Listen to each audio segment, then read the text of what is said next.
นี่คือต้นโรตินพี่น้องคือโรตินภาษาไทยเขาว่าหางไหลเนี่ยต้นหางไหลเรียกว่าคือโรตินนี่ยอดแบบนี้ได้นี่เขาปลูกกับบนยากนะเขาตัดยาวประมาณ1.50 เมตรแล้วก็ฝังด้านทางนี้ได้นี่ทางชนนิดนึงปะแบบนี้ได้แต่เอาเงาเลยนี่ให้เวลาเขาปลูกก็ยาวประมาณ1.50 เมตรฝังไว้ให้พ่นประมาณนี้เวลาปลูกเพิ่นกันสรรพคุณเพิ่น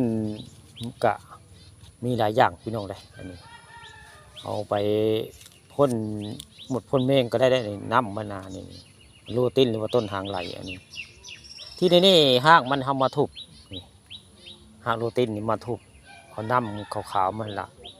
ไผมีอาการแบบเป็นเห่าพี่น้อง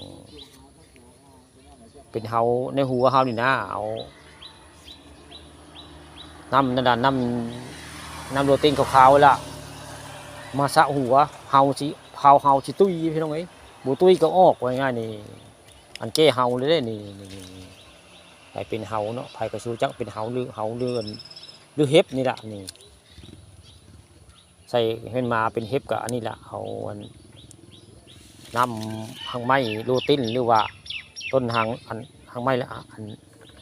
หางไหลนี่แหละนี่ภาษาบรรเทาก็โรตินนะพี่น้องนี่โรตินหรือว่าหางไม้เบื่อป่าพี่น้อง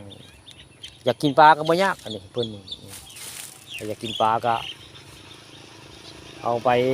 ทุบๆเอาน้ำไปเทรดมันไดมีปลาเพิ่นกะชีโผล่มาให้เอาจับได้ปลาจับได้ง่ายๆเลยล่ะนี่คืออันเป็นภูมิปัญญาชาวบ้านเนาะผู้ข่าปันคำผสมนี่มาบอกกล่าวเรื่องมาเว้าเรื่องอันต้นหางไหลเรียกว่าโรตินเนี่ยมันนอกบรรณาเขาเนาะไผกระจูจักว่าสรรพคุณแบบใดผู้ข่าปันคำผสมนี่มาเว้าเรื่องโรตินหรือว่าต้นหางไหลนี่สรรพคุณเพิ่นได้พี่น้องเอ้ยมื้อนี้ผู้ข่าปันคำผสมเอาสิ่งดีๆมาบอกกล่าวเพื่อนผู้ติดตามเรื่องใบเป็นแบบนี้เรื่องผู้ข่าเลยล่ะเรื่องผู้ข่าก็มีต้นหางไหลหรือว่าโรตินนี่ไผ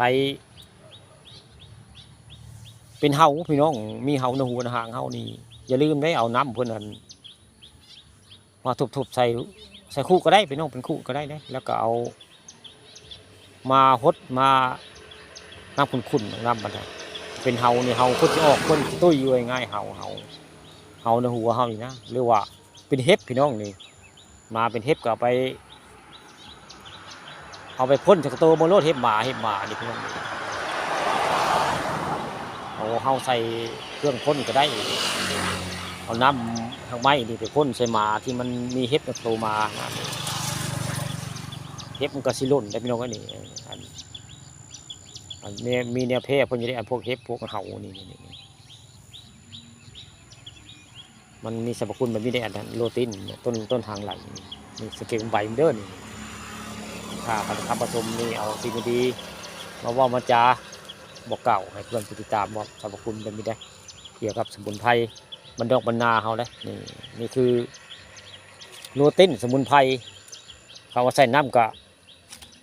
ปลากระเมาได้นี่ไปใส่บนรถพี่น้องนี่ปลาก็ขึ้นมาให้เขาจับง่ายเลยล่ะนี่โรตินหรือว่าหางไม้เบื่อป่าสมุนไพรบรรดอกบรรดาเขานี่ผู้ค่าปลาทองคำผสมมันนี่พามาเบิ่งคือโรตินหรือว่าคือหางไหลล่ะนี่สรรพคุณเพิ่นกะเอามาสระผมแก้เห่าแก้เห็บไว้ง่ายนี่หรือว่าไปเบื่อปลาก็เมาแล้วพี่น้องนี่คือโรตินสมุนไพรบ้านเฮาแล้วถักเข้าไปเบื่อปลาก็ได้ปลาเมา